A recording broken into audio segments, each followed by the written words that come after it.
Les antibiotiques sont utilisés pour traiter les maladies causées par des bactéries. On pense aux sinusites, aux pneumonies, aux otites, par exemple. Comme son nom l'indique, il s'agit d'une médication qui est contre la vie. Alors, contre la vie microbienne. Ça a vraiment métamorphosé, en fait, le volet des maladies infectieuses et leur traitement il y a de ça plusieurs années.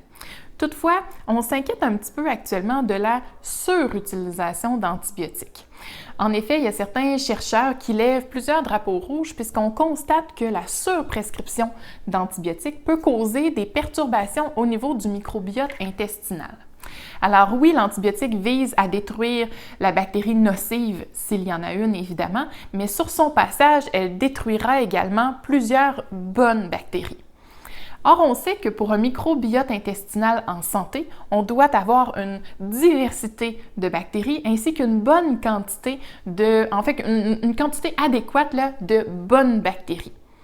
Alors, les chercheurs s'inquiètent puisque l'antibiotique en question agit sur ces deux éléments-là. Donc, on a une perte de richesse bactérienne et on a une diminution de la quantité de bonnes bactéries. La perturbation en soi, la perturbation microbienne, peut perdurer pendant des mois, voire même des années après la prise de l'antibiotique. L'individu qui subit cette perturbation microbienne verra son immunité fragilisée, ce qui fait qu'elle devient plus vulnérable à contracter une autre infection, par la suite à reprendre une dose d'antibiotiques et s'ensuit un véritable cercle vicieux.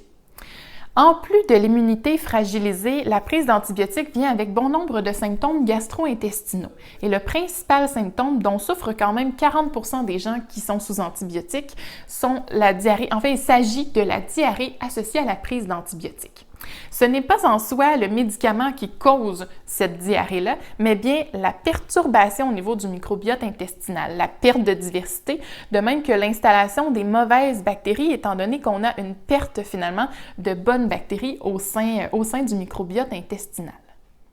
Par expérience clinique, il n'est pas rare de voir des clients qui viennent consulter pour syndrome de l'intestin irritable ou syndrome du côlon irritable. Et lorsqu'on fait l'historique des symptômes, on s'aperçoit que ceux-ci sont arrivés après la prise d'un antibiotique, quelques jours, voire même quelques semaines ou quelques mois après la prise justement de ce type de médication-là. Il y a plusieurs études qui tentent à démontrer l'effet positif de la prise de probiotiques pendant l'antibiothérapie et après l'antibiothérapie. En effet, les probiotiques ne viendront pas coloniser le tube digestif à la place des bactéries finalement qui sont tuées par l'antibiotique, mais vont plutôt venir s'installer. Donc, c'est un petit peu des probiotiques de passage, si on peut dire. Alors, elles viennent s'installer temporairement pour donner un coup de pouce aux bonnes bactéries qui ont résisté à l'attaque finalement de l'antibiotique en question. Donc, elles vont travailler en synergie avec vos propres bactéries pour graduellement reconstruire la flore et s'assurer que les bonnes bactéries en place continuent de bien faire leur travail. Évidemment, les impacts de l'antibiotique vont varier en fonction du type d'antibiotique, de la durée, du dosage et évidemment de la qualité de notre microbiote avant la prise de l'antibiotique. Maintenant, si on est dans un contexte où l'antibiotique est essentiel, vaut mieux mettre toutes les chances de notre côté pour limiter les impacts négatifs. Donc, on mangera une belle variété alimentaire pour aller chercher une diversité de bactéries dans notre microbiote intestinal. On intégrera les fibres alimentaires dont se nourrissent les bonnes bactéries intestinales.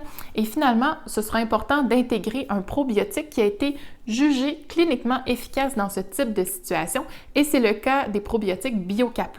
Donc, on y va côté dosage avec 1 à 2 capsules de l'antibiotique fort, on parle de 50 milliards de bactéries, tous les jours pendant l'antibiothérapie et on s'assure vraiment de prendre le probiotique 2 heures après la prise d'antibiotiques. Maintenant, une fois l'antibiothérapie terminée, on peut continuer le traitement probiotique pendant minimum 5 jours. Pour plus d'informations sur le produit, je vous invite à visiter le site web biokaplus.com. Évidemment, je ne vous souhaite pas d'avoir recours à ce type de traitement, mais lorsqu'essentiel, je vous suggère d'appliquer ces quelques précieux conseils.